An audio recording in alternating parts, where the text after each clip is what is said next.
જય સ્વામિનારાયણ વિદ્યાર્થી મિત્રો, આજે ધોરણ 9 હિન્દીની અંદર આપણે અશુદ્ધ જે શુદ્ધ વાક્ય એ આપણે જોવાના છે. મિત્રો, તમને આ ટાઇટલ જોતા ખબર પડી જાય કે આ ગ્રામરમાં શું આવશે.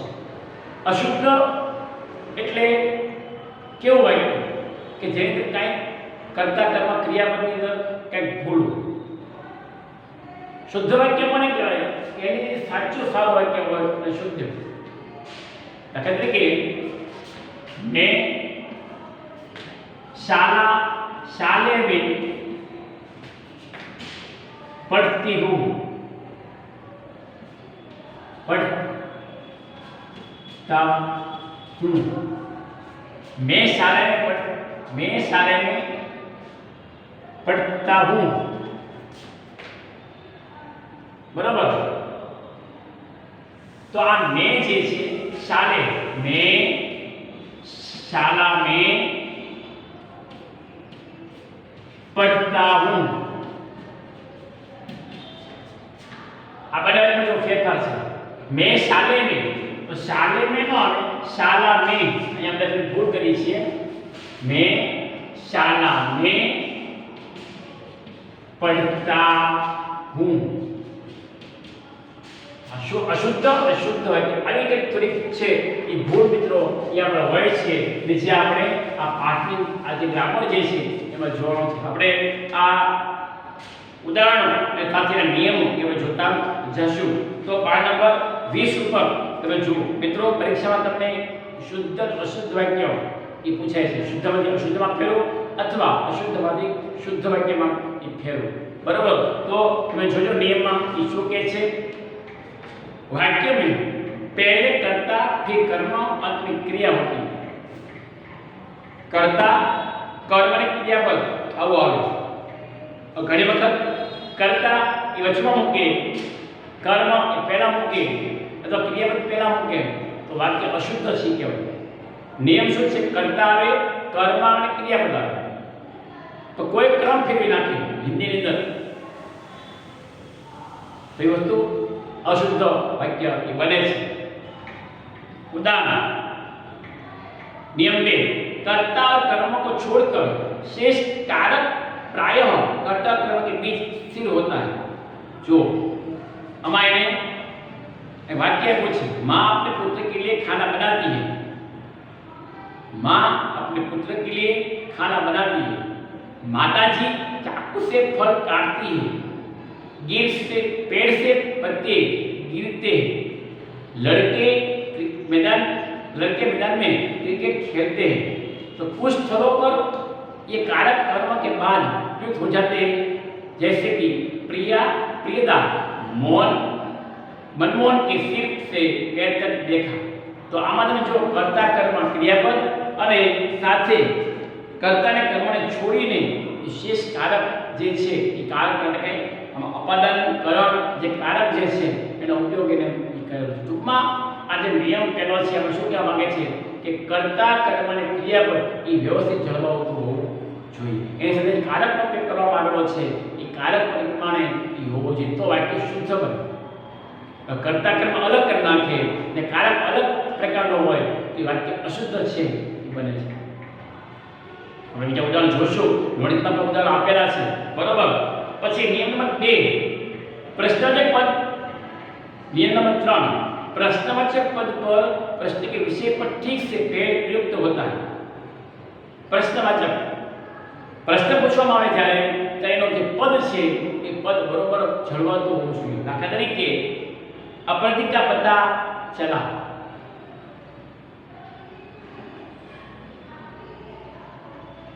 अपराजिता चला क्यों?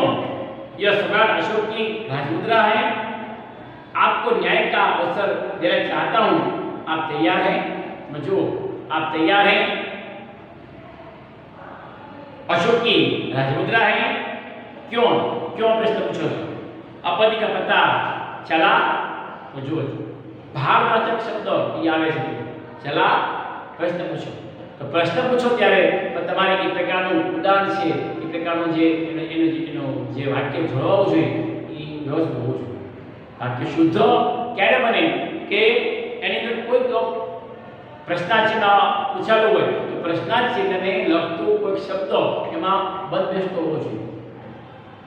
તો જવાબ આપતા હો તો પૂર્ણ વિરામ આવતો હોય તો પૂર્ણ વિરામ ને પરફેક્ટ એવો શબ્દ છે એ હોવો જોઈએ. मैं शाला में जाता हूँ, पूर्ण विराम. क्या मैं शाला में शाला में जाता हूँ, मैं स्कूल जाऊँ छू.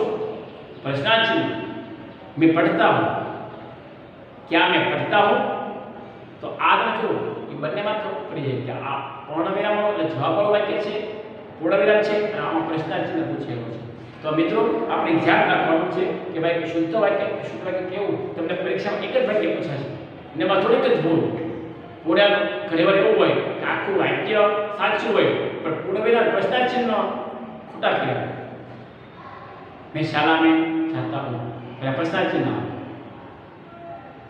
क्या मैं बाहर जाऊँ, पूर्ण विराम.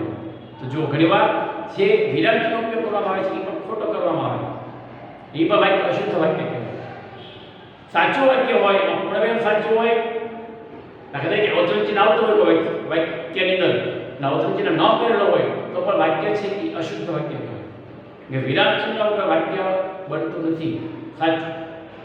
તો તમારે એ પણ ધ્યાન છે એ રાખો. અમારું વિરામની પણ વાત તમે કરેલી છે. ક્રિયા વિશેષણ નિયમ 4. क्रिया विशेषण सदैव क्रिया के पूर्वार्धे क्रिया विशेषण में क्रिया माटे जो विशेषण आवे छे ते मौन धीरे धीरे चल रहा, धीरे धीरे श्यामा तेजी से दौड़ रहा था. तो दौड़ रहा था. तो जो क्रिया विशेषण जे छे ए पण તમારે બહુ વ્યવસ્થિત એ હોવું જોઈએ. क्रिया करतो जो विशेषण आवे छे કે दौड़ रहा था, धीरे धीरे चल रहा था. तो आ બધા જે ઉદાહરણો છે એ તમારે પરફેક્ટ એ હોવા જોઈએ.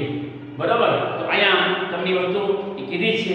નિયમ નંબર 5, वाक्य में विभिन्न पदों के बीच तर्क संगति होनी चाहिए. तर्क संगति આપણે આગળ જોયું મિત્રો કે વિરામ ચિહ્ન સારા હોવા જોઈએ, કર્તા કર્મ ક્રિયાપદ સાચા હોવા જોઈએ. તો એમાં તર્ક સંગતતા એ જળવાતી હોવી જોઈએ. छात्रों ने गुरुजी को एक फूलों की माला पहनाई. छात्रों ने गुरुजियों को एक फूलों की माला पहनाई. तो कई जगह भूल છે. એક ફૂલોની માલા પહનાઈ એમ જો કીધું હોય તો વાક્ય છે એ સાચું બને. પણ એક ફૂલો की माला ચલાઈ એની પહનાઈ તો એક છે હોવો ન જોઈએ કારણ કે ફૂલની માળા એક જ હોય. તર્કસંગતતા જ વાક્યની અંદર જળવાઈ જોઈએ. કોઈ પણ વાક્ય બનાવવામાં આવે તો તર્કસંગતતા એનું જે તર્ક હોય એ સાચું છે એ હોવું જોઈએ. તો જો આમાં કીધું છે अशुद्ध वाक्य. छात्रों ने गुरुजी को फूलों की एक माला चलाई. फूलों की एक माला पहनाई. શું ફેરફાર શું છે? એક જે છે પહેલા વાક્યમાં એક જે છે એ વચમાળેલું છે. આપણે છેલ્લા વાક્યમાં એક ઉપયોગ કરવાનો છે. छात्रों ने गुरुजी फूलों की एक माला पहनाई. फूलों की एक माला, एक फूलों की माला नहीं, एक फूलों की माला खोटी वस्तु है. फूलों की एक माला चला पहनाई जो એમ હોય તો વાક્ય સાચું. એટલે વાક્યમાં તર્કસંગતતા કેવી જળવાય છે એ આપણે જોવાનું છે. यहाँ शुद्ध गाय का दूध मिलता है. बहुत सरस वाक्य है मित्रों. परीक्षा में बाळकને પૂછાય છે यहाँ शुद्ध गाय का दूध मिलता है. तो गाय तो शुद्ध अशुद्ध वस्तु खोटी છે. તમે નવરાઈ સાફ સુથરા રાખો તો શુદ્ધ ગાય તો દૂધનો ચોખ્ખું જ આવડું છે. મેળી ગાય હોય બહારથી આવડી આવી હોય ને તમે એને પછી એના આચાર્ય ધોઈ અને દૂધ મેળવો તો એ દૂધ સફેદ જ હોય. એ કાંઈ બીજા કલર દૂધ ન હોય. तो ये अशुद्ध वाक्य बन्યું છે. परंतु यहाँ गाय का शुद्ध दूध यहाँ मिलता है. गाय का शुद्ध दूध, जो गाय નું શુદ્ધ દૂધ ચોખ્ખું દૂધ અહીંયા મળે છે. તો વાક્યમાં તર્કસંગતતા જળવાઈ અને વાક્ય છે એ બરોબર બંધબેસતું એ થયું. या न या नहीं का नकारात्मक अर्थ में प्रयोग क्रिया से पहले होता है. न और या, न और नहीं, न और नहीं बने नकारात्मक है. तेनो उपयोग છે એ વ્યવસ્થિત હોવો જોઈએ. शिक्षक महोदय घर पर नहीं मिलेंगे. शिक्षक महोदय घर पर नहीं मिलेंगे. तो नहीं. शिष्य क्षमा नहीं मांगेगा. नहीं બંનેમાં નહીં છે. શિક્ષક घर महोदय घर पर नहीं मिलेंगे और शिष्य विद्यार्थी क्षमा नहीं मांगेगा. विद्यार्थी પોતાની ભૂલ છે તો ભૂલ છે નહીં. તો આ વસ્તુ જે છે એમાં નહીં બંને જગ્યાએ તો વાક્યનો જે ભાવ જે છે એ બરોબર જળવાવો જોઈએ. જે ત્યારે વાક્ય શુદ્ધ બને છે.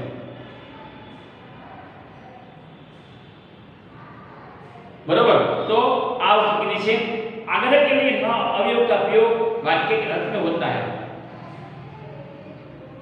घड़ी बार न છે એ નકારાત્મક આવે ને ઘણી વાર ન જે છે એ અવયવ ત્યારે કે ઉપયોગ છે એ થાય. ચલો કે ના આવશો ને. તો જો અહીંયા આપણે નનો ઉપયોગ શું કર્યો? અવયવ તરીકે ઉપયોગ કર્યો. तुम भी जाओ ना. तुम भी તમે પણ જાઓ ને. બરાબર. પણ ઈ જો વાક્ય જે છે બીજો ઈ જ ન બીજા વાક્યમાં ઉપર જોયું કે ન અને નહીં ત્યાં આપણે ઉપયોગ કર્યો તો નકારાત્મક છે. તમે કેવી રીતે શબ્દનો ઉપયોગ કરો છો એટલા માટે વિદ્યાર્થી મિત્રો આપણે ખાસ ધ્યાન રાખીએ છીએ કે જે લખીએ છીએ જ્યારે ત્યારે અમુક શબ્દો છૂટા પાડી લખીએ છીએ, અમુક શબ્દ ભેગા કરી લખીએ છીએ. હવે કે શબ્દ છૂટા પાડી લખો એટલે વાક્ય બને છે. હું ઘણી વાર કહું છું કે વાક્યનો સમૂહ ક્યારે બને છે? એની અંદર અલગ અલગ અવયવ અલગ અલગ બાબતો એ આવતી હોય ત્યારે વાક્ય બને છે. એમાં અક્ષર, સ્વર, વ્યંજન, પેલા સ્વર વ્યંજન આવે, પછી અક્ષર આવે, શબ્દ આવે, વાક્ય આવે અને પછી પેરેગ્રાફ બને છે. તો સ્વર અને વ્યંજન તમે ઉપયોગ કેવી રીતે કરો છો એની પર એ શબ્દ બને. શબ્દ તમે કેવી રીતે લખો છો એ વાક્ય બને. હું શાળાએ જાઉં છું તો હું શાળાએ જાઉં છું આ વાક્ય બને. હું શાળાએ જાઉં છું તો એ શબ્દ બને. ઘણી વાર વિદ્યાર્થી તો પ્યારમાં ખાસ કરીને કાર્તિકમાં છે એ શબ્દ ભેગા કરી નાખે. ત્યારે કેવું પડે કે ભાઈ એક એક શબ્દ છૂટો પાડીને લખો ને ક્યાં પછી એ અક્ષર છૂટા પાડી નાખો. હું શાળાએ વાક્ય અશુદ્ધ વાક્ય કહેવાય. વાક્યમાં વિરામચિહ્નો પણ એ પ્રમાણે હોવા જોઈએ. વાક્યની તર્કસંગતતા પણ તમારે જળવાવી જોઈએ. વાક્યમાં જે અવયવ કે પદનો ઉપયોગ કરો છો એનો ભાવ પણ એ પ્રકારે જળવાઈ જાય તો એ વાક્ય શુદ્ધ બને. પરંતુ એ વાક્યમાં જો આવો કાંઈ ફેરફાર થાય ખોટો એ વાક્ય અશુદ્ધ વાક્ય બને છે. તો અહીંયા આપણે 7 નિયમો એ આપણે જોયા છે. બરાબર. હવે આપણે જોઈએ છીએ અવયવ સંબંધી નિયમ. જે આપણે અન્વય સંબંધી નિયમ. અન્વય તો અન્વયમાં કેવી રીતે આવે છે? તો કે અન્વય અર્થાત મેલ એ અનુરૂપતા. અન્વય એટલે મેલ, એનું વચન, કાળ, પુરુષ કે અનુરૂપ એ જે ભેગું થાય એને અન્વય કહેવાય. સંસ્કૃતમાં અન્વય આવે છે.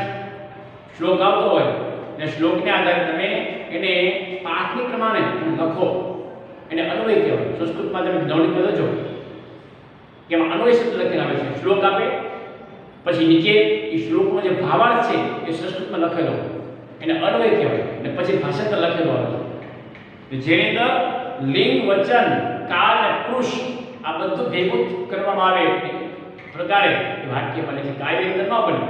કાયમ એક શબ્દ શ્લોકની અંદર એક શબ્દ છેલ્લો આવે, પહેલો આવે, એક શબ્દથી છેલ્લો આવે ને બધું ભેગું કરે. લિંગ, વચન, પુરુષ આ બધું ભેગું થાય એટલે એક સરસ મજાનું વાક્ય અને અન્વયવાળું વાક્ય છે એ બને છે. હજુ તમને મત કીધું છે जब कर्ता और कर्म विभक्ति से होते हैं तो क्रिया सदा पुल्लिंग एकवचन में रहती है. माँ ने लड़की को बुलाई. आ गलत वाक्य है, खोटું अशुद्ध वाक्य है. माँ ने लड़की को बुलाया तो बुलाई. माँ ने लड़की को बुलाया तो आया શું આવે છે? माँ ने लड़की को बुलाया तो बुलाया છે એ સાચું વાક્ય છે. बुलाई खोटું गलत वाक्य છે, अशुद्ध वाक्य છે. बराबर. क्या आपने मीना को पहचानी? क्या आपने मीना को पहचाना? तो पहचानी અને પહોંચાડવામાં કેટલો ફેર છે? તો કર્તા કર્મ જે છે એની જે ક્રિયા છે એ પુલ્લિંગની અંદર એ હોવી જોઈએ. બરાબર. એવું આમાં કીધેલું છે. પછી બીજો નિયમ અન્વયની અંદર भिन्न भिन्न लिंगों की 2 या अधिक व्यक्तिवाचक और जातिवाचक संज्ञाएं एक वचन में आई तो क्रिया अक्सर पुल्लिंग बहुवचन में आती है. जो कि तो भिन्न भिन्न लिंगों अलग अलग लिंग के अंदर વ્યક્તિવાચક અને જાતિવાચક સંજ્ઞા જે આવે છે એનો એક વચનમાં જે આવે છે ક્રિયા અક્ષર હંમેશા એ પુલ્લિંગ બહુવચનમાં આવે છે. રામ લક્ષ્મણ जानकी वन में गए. राम लक्ष्मण तो जो एक बहुवचन છે જે પુલ્લિંગ છે. जानकी वन में गए तो वन में आया કેન્દ્ર જુઓ જાતિવાચક સંજ્ઞા એક વચન એટલે રામ લક્ષ્મણ અને जानकी આ ક્રિયા છે હંમેશા પુલ્લિંગ બહુવચનની અંદર એટલે વન में गए પેલા હોય આવું રામ લક્ષ્મણ અને जानकी એક વચન આવ્યું અને પછી વન में गए તો ગયે એ ત્રણે વનના ગયા છે એનો મતલબ એ થાય બહુવચન છે પુલ્લિંગ બહુવચન બરાબર. ગાય और बैल चल रहे हैं. ગાય અને ભેંસ બેલ બળદ આ બંને જે છે એક વચનમાં છે તમે સમજતા હો. ગાય એક છે અને બળદ પણ એક છે પરંતુ જ્યારે વાક્ય છેલ્લે પૂરું થાય છે ચલ રહે એટલે કે ગાય અને આ બેલ એટલે કે બળદ બંને જાય છે તો બહુવચન થઈ ગયું. બહુવચન કેવું છે કે પુલ્લિંગ બહુવચન છે. જો આ બોર્ડ પર લખું છું ગાય અને બેલ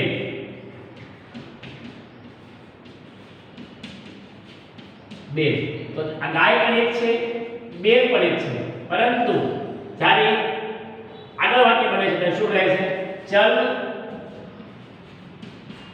રહે હે રહે એટલે શું થયું બહુવચન. આ બંનેનો પહેલું અને બીજું જે છે એક આ પણ એક છે આયા આ બંને એક વચન છે.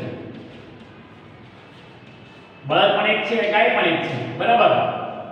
ચલ રહે એ બહુવચન છે કેવું બહુવચન છે પુલ્લિંગ બહુવચન બરાબર પુલ્લિંગ બહુવચન. તો આ વસ્તુ તમારે એક જોવાની એ રહેશે. આપણે આ પછી ભૂસી નાખીએ છીએ અને પછી આગળના વાક્યકાન છે એ આપણે જોઈએ છીએ. રાજા રાણી નગર में गए.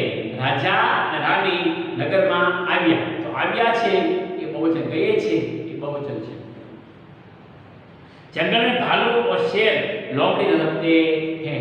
આ જંગલની અંદર ભાલુ શેર અને લોમડી આ ત્રણે જે છે પશુઓ એ જંગલમાં રહે છે. જંગલની અંદર આટલા બધા પ્રાણીઓની અંદર આ ત્રણે પણ એ રહે છે. ત્રણ છે એ ત્રણે પ્રાણીઓ છે એ બહુવચનની અંદર છે એટલે મતલબ શું થયો कि भाई व्यक्तिवाचक और जातिवाचक संज्ञा के साथ एक वचन में आते हैं और वो सब पुल्लिंग बहुवचन में आते हैं. हमेशा अक्सर पुल्लिंग वचन में आते हैं. तो અહીંયા આપણે જે છે એ આ ઉદાહરણ છે એ આપણે એ જોયા બરાબર. यदि कर्ता नियम नंबर 3 यदि कर्ता का लिंग अज्ञात हो तो क्रिया पुल्लिंग में प्रयुक्त करना. जो कीधुं कर्ता का लिंग कर्ता जे છે लिंग જે છે એટલે સ્ત્રીલિંગ પુલ્લિંગ જે પણ હોય તે अज्ञात हो तो क्रिया हमेशा पुल्लिंग में आती है. पुल्लिंग में हमेशा आवे છે. तुम्हारा खर्चा कौन चलाता है. तुम्हारा खबरती अज्ञात છે કોણ છે એ ખબર કર્તા ને लिंग કોણ છે तुम्हारा खर्चा कौन चलाता है. तो चलाता है ये क्यों है तो कि भाई पुल्लिंग में શું કામ તો કે એનો કર્તા લિંગ છે અજ્ઞાત છે. तुम्हारा એટલે કોઈ આપણે જે કહીએ ને સર્વનામ આવે तुम्हारा એ સર્વનામ છે તમારો. अस्माकं संस्कृतમાં કહેવું तुम्हारा खर्चा कौन चलाता है.